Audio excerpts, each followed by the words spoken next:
Hi guys. Well, here we are back on the Garratt. I got it up and running last video, which is brilliant, and it's been running pretty reliable since then.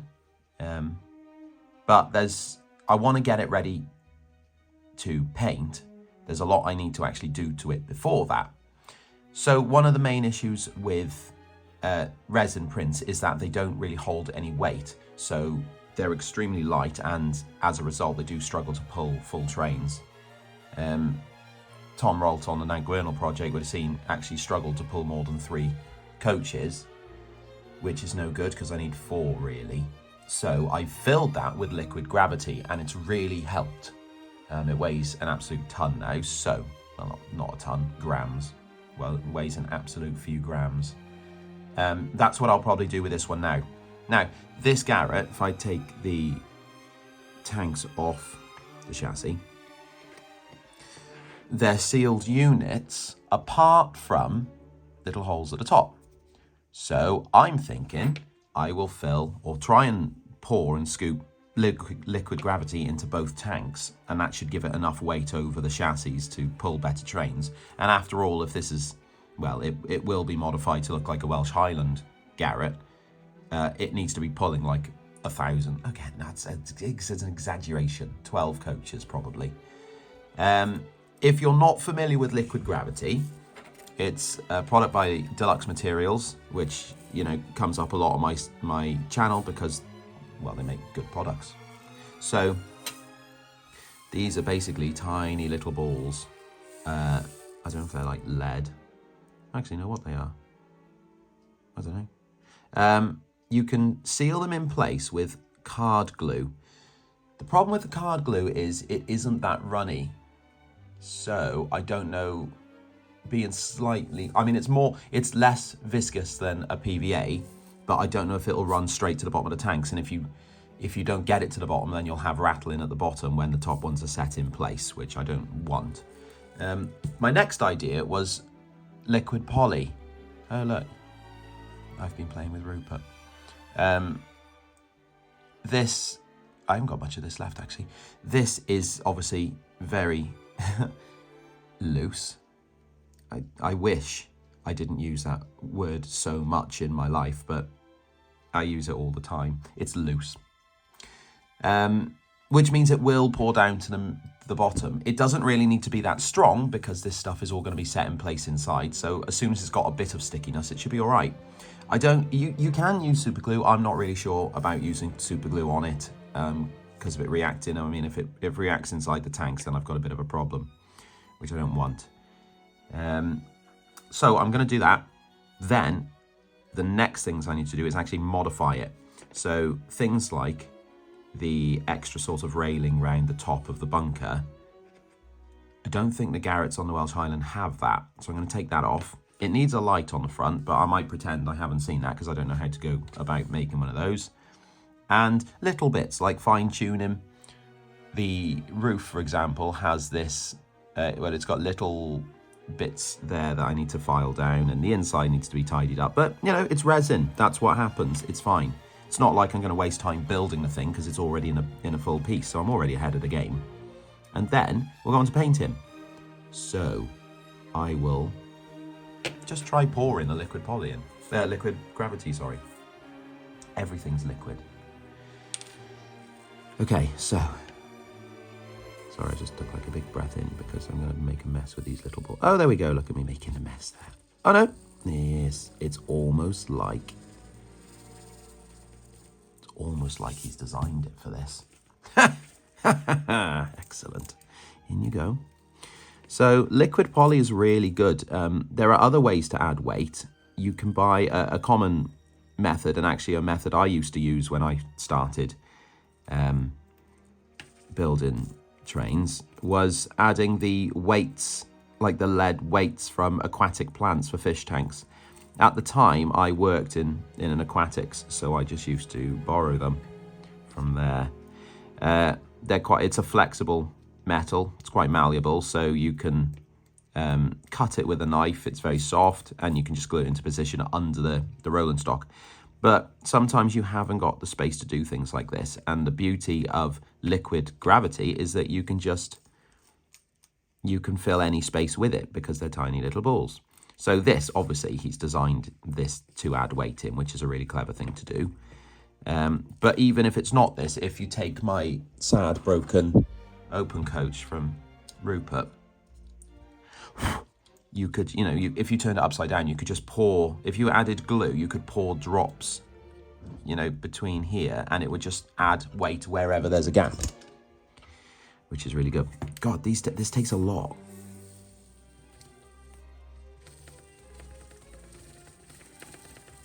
I've developed this vibrating action for this. That's good, isn't it? Me being revolutionary. Okay, that's so much heavier now. Oh, I should have weighed it. I'll weigh the next one for you because I like weighing things. If you want to compare weights of, oh, I've put too much, of Roland stock, things like kitchen scales, I don't think are the best way to go. So what I've got is a, oh, I'll get it there actually. Oh God, there's so much I can go in there. Is a scales, where is it? Scales, it's usually not far away. Of course, today it is very far away, as in a different part of the house. So I'll go and find it. But it's designed for, I think it's for like jewelry and things like that. So it's a lot more sensitive and more decimal places. So doing things like rolling stock, you can actually see the difference in it because it's not being rounded up or down, which is nice. Okay, that's about done. I'll just tidy it up. I'll go and grab the scales and then I'll start. It can take more. It can take more, honestly. Okay, I'll do that and then I'll come back and glue it on. Okay, well, it would have, I think, shown it better on the rear bunker because it seems to have more space than this one. But even so, I'll do it on the tank as well at the front. These scales, I know I just said about not using kitchen scales and all that other stuff, but I can't find the other one, so here I am with kitchen scales. Luckily, it does actually have the centre of gravity is over the tank because of the size of it, which means it will stand up nicely. Now, it is, let's write that down, it's 11 grams by itself. So if I find, oh gosh, the hole's there, in there. Okay, problem is I need to get it, I need to get the little tiny balls all through the tank, which means I have to tip it this way. Oh dear. Okay, well, here you go, in you go.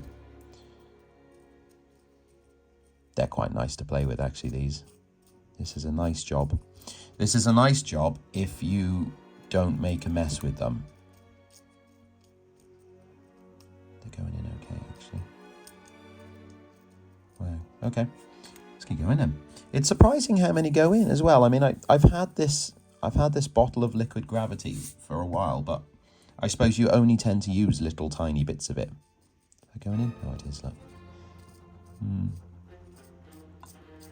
I always find that funny with materials in railway modelling. You'll find someone who, because I buy certain paints I buy so many of. I mean, colours like, what's a good one? Earth brown, I suppose. I buy those in packs of like 5 now from the DIY shop because I use so much of it.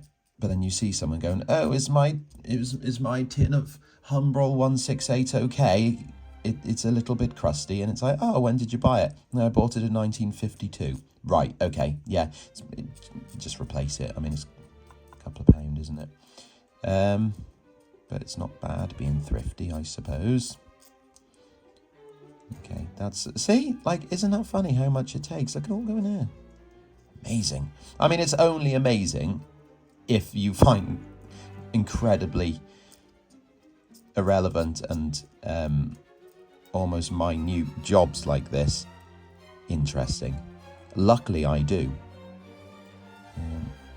There we go. Oh god. Oh, I'll put up one. No, I won't. What I'll do is I'll add the I'll add more. Yes. There we go. I'll just add a little bit more. There we go. There's some going on the table. There's some more. Okay, so this will actually not... I'm assuming this won't weigh as much as the rear one because, like I said, there's probably about half the amount of liquid gravity. Why don't we play a nice game? Why don't we all guess how heavy you think this is going to be? Remember, it's going to be 11 grams without the liquid gravity. The scales are turned off at the moment, so I don't have any idea what's going on. The other one, I think, was about 50 grams by the time I'd finished. So I'm going to go for 26.2. Have a guess at home how much you think this is going to weigh. How exciting. Right, so liquid poly, the lid comes with like a little brush on it. So you can brush it on things. But I like to use a pastet to do this. What I'm going to do is now trying to get it all. And again, it's quite surprising how much this will take now. But like I said, liquid poly it's not that fast of a curing glue when it's poured in like this. So it should slowly seep through all of it. We won't get the shaky shake noise. Okay, well, I need to obviously tidy a bit up. So if I get the weight wrong, then obviously I'm going to fiddle it so it looks like I've got it right. But let's weigh it. Doesn't feel as heavy as the other one, so I'm going to... Let's weigh with that now. 29. There you go, 29. But like I said, the other one, 49.50. I've actually done that one right to the top there because I'll add coal over the top. But that's okay. That's a lot more weight than it had before. So there we go. Here's some weight. Now what we're going to do is tidy the parts up. And for that, I need to actually have a picture of a garratt in front of me, which I don't have. So I'm now going to go and get the iPad so I can look at pictures of garratts whilst I work on garratts and indeed talk about garratts. In my head, I am listening to information about garratts. So, you know, the senses are all over it this week, even if I am emotionally and physically exhausted. So, where's the iPad? Well, I gave it a day or so to dry off because of the amount of liquid poly and things. And in my typical style, the liquid gravity has not worked very well and has almost turned to like a mush with the glues. The second issue that happened was that the sides bowed out here, which I don't know. I've had that happen on that's what happened on the Tom Rolt build. I'm not really sure what caused it, but as you can see there, because I'm talking like really bowed.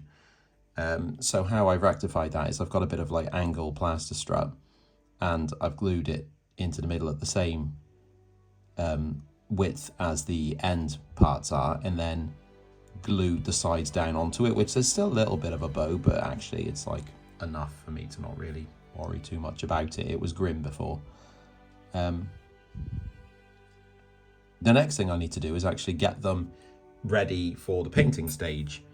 I don't tend to show much of this on my normal sort of chopped down videos because it's boring to watch, but you know, here we are. You can leave if you really want to. If you do want to leave the video running. Cheers. This kit actually doesn't need that much doing. Like this part here, apart from very small bits between these here, which I think I'll probably try and chip away at with a knife, because it's only flashing, or not flashing actually, because that's the wrong method of manufacture. I don't know why there's bits there. Why does that happen? I don't know much about resin printing. It's not flashing, because flashing is when plastic injection kits are made, and it squeezes between the two mould pieces, isn't it? I'm assuming. Yeah. I don't know. The rest of it, really, I mean, there's bits on the inside, but in reality, you're not going to see those pieces, are you? It's good to go, really. It's not bad at all. There's a little bit on there, but I think that's just the glue from before, look. So I might just give it like a quick wash under the tap, just to fine up the edges. Not too bad. What's the main piece like? Because in all honesty, this is the first time I've actually inspected it. When you've seen it on the videos, that's as far as I've gone really with touching the kit itself. So it's quite nice to have a little rummage round and see how we're looking. All right, I suppose. A bit scratched inside, doesn't matter because I've got a piece to cover that anyway. The piping and the handrails and things like that are actually really well done. There's no, like, there's actual the handrail knobs there. You can actually see quite clearly how they're defined separately to the rail itself, which is nice. And this piping over here is brilliant. I hope I don't ruin that with paint. I got a little crack in the roof here, as you can see there, which a little bit of glue on there is not, you know, you won't see it anyway. God, I think that's all right. I might just brush it down with the fiberglass pencil, I'd say, to take away any sort of loose bits. But actually, I think they're all right. The only thing I want to do on this one is just tart up the top here where it's. You'll see, I actually took off the. There was like a rail that went on top, and I took that off when it bowed because it cracked in a few places. And actually, when you look at pictures of this particular engine on the Welsh Highland that I'm going to model, or I am modelling, it doesn't actually have that round the coal bunker. The coal's just sort of stacked up over it. So that was a plan anyway, so I'm not that bothered. I'll smooth the top up where I've quickly chopped it up. Might use a wider file, actually. The reason I want a wider file is there's less chance of having like indents and keeping it all flat, because it's all on one level surface. The other thing about resin is resin files really nicely. It doesn't take long to get through it, which is good because I'm impatient. Yeah, that's all right, see. Doesn't take long at all. I've noticed from the last video, I mean, Michael Tucker, who produced the kit, messaged me to thank me because, you know, people are obviously going to give them a go and have ordered them and things, which is brilliant. But aside from that, the comments I've had on the last video, there's a lot of people saying, oh, you know, it looks like quite a, you know, the Garratts are quite a highly detailed engine. There's a lot going on them. A lot of detail and things, and people going, actually, it doesn't look that bad. No, it isn't. The chassis didn't take much to do, did they? And like you saw, I've got almost next to no skill at all. And I still did it, and it still runs. So give it a go. Order one up. It's a difficult one, isn't it? What colour do you do? I mean, there's a few liveries. I've seen them in green, blue. I'm going to do like a reddish, the reddish sort of maroon colour. Somebody did suggest, why don't I go with, where's the fiberglass pencil? Where is it? Oh, there, that's all right, there it is. So why don't I go with the prime, like the grey that they went in, because it's almost done. Nope, I don't actually like that. I don't like that at all.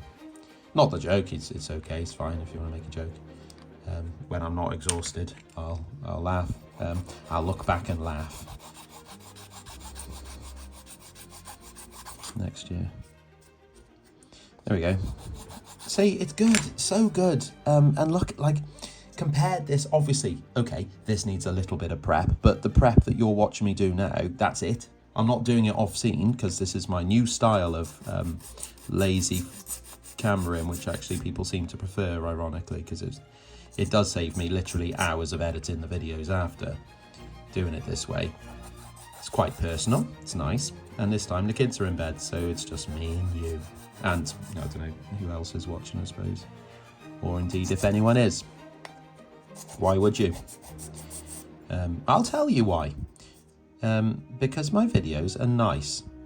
If you're new to the channel, why don't you subscribe? Because then I can buy more cheese for Christmas with the ever increasing prices I noticed at the weekend. Expensive cheese.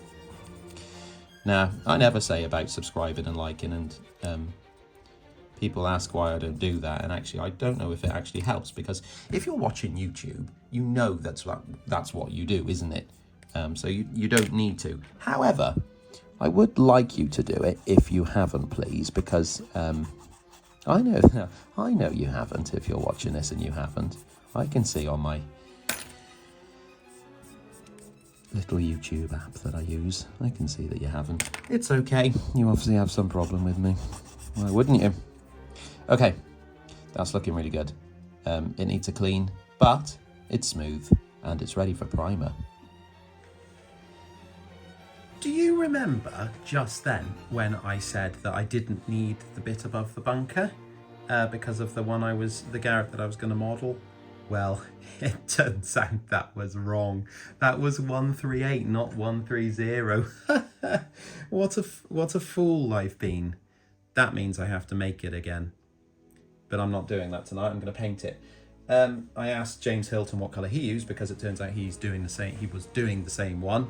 And he used a Humbrol enamel, I think it's number 20, which I have precariously sort of shimming it around my room with the lid off.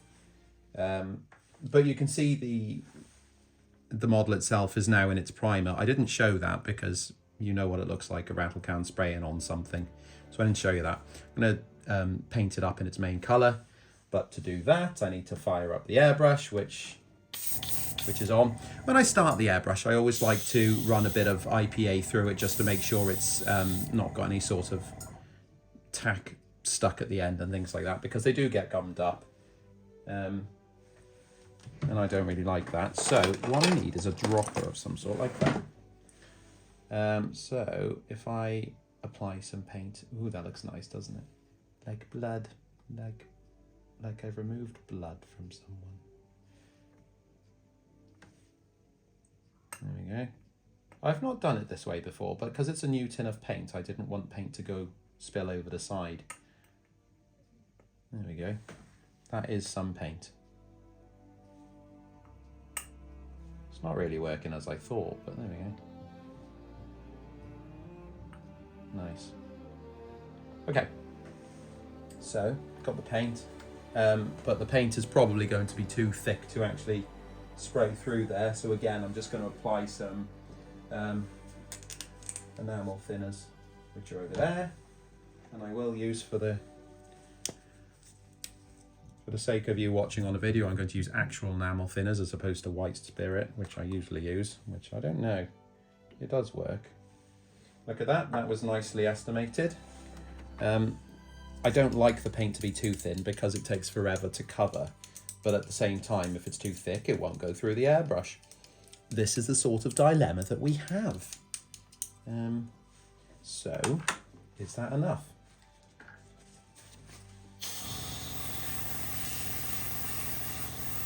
So you can see, oh, there we go. It is actually going to work. Good. Well done me for guessing that right. There is no art to doing that right, apart from actually measuring, which, well, actually as a chemist, I should probably do that, but I'm not going to. So I'll paint it up. I usually also have the spray booth on, which you'll probably notice is not on. That's because of the noise. So I'll start to apply it over the model.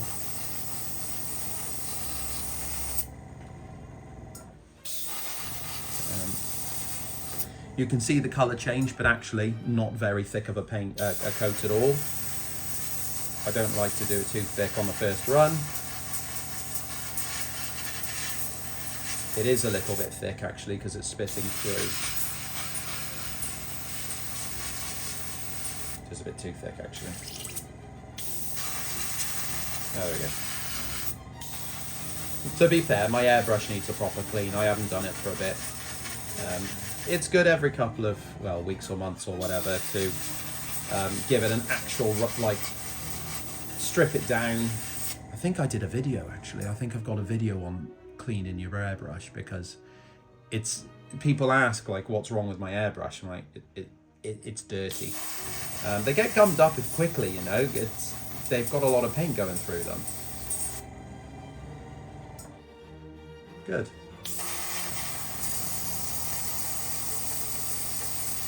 Yeah, it's a little bit thick. You can hear it struggling a bit there, but to be fair, I don't really mind a thick coat on resin prints, because it does help just to fill some, like a surface like this that has no detail. It does help to fill some of like the print lines. That's what I tell myself. Yes, filling the print lines that I knew would work. Especially the front's got quite a bit of clear print lines there, but it'll be all right. There you go.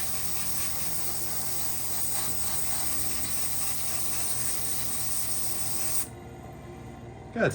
That is a bit dumb. I'll probably do one more coat, because it's all right, but it's still a little bit too orangey. So I'll do one more coat after that. Well, I mean, I'll just do it now. You don't have to sit and watch, because you'll be here for hours, and I can't have you here for that long. You're not welcome. So I'll do that, and then we'll shoot back, and I'll show you the final thing, and that'll probably be it actually for this week, because it's actually this week, as in a couple days before Friday. If you'd like to know how planned out this is, the answer it's not. It's not planned out. Well, there we go. There's the 3 parts all painted up, all nice.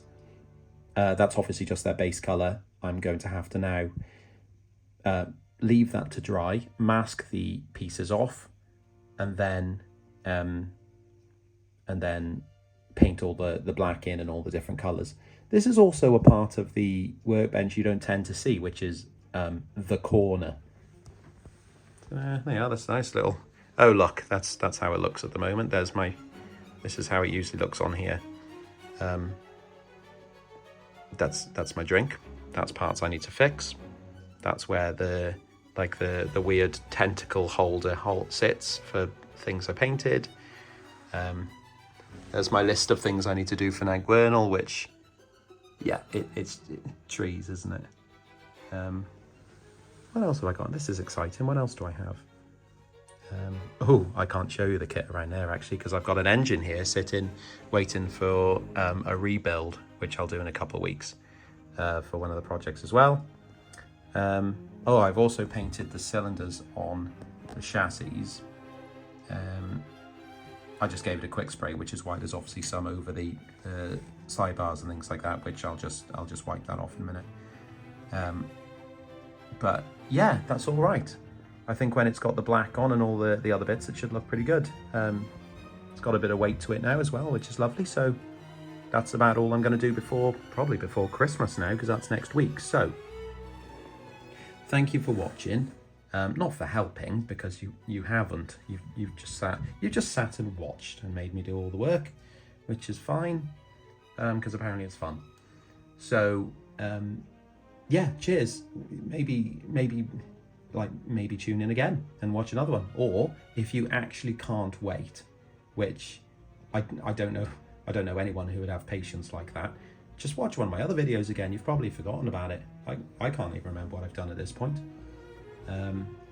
So yeah, thank you. I'm going to now go and sort of dust off my Christmas heirlooms to put out. Is that?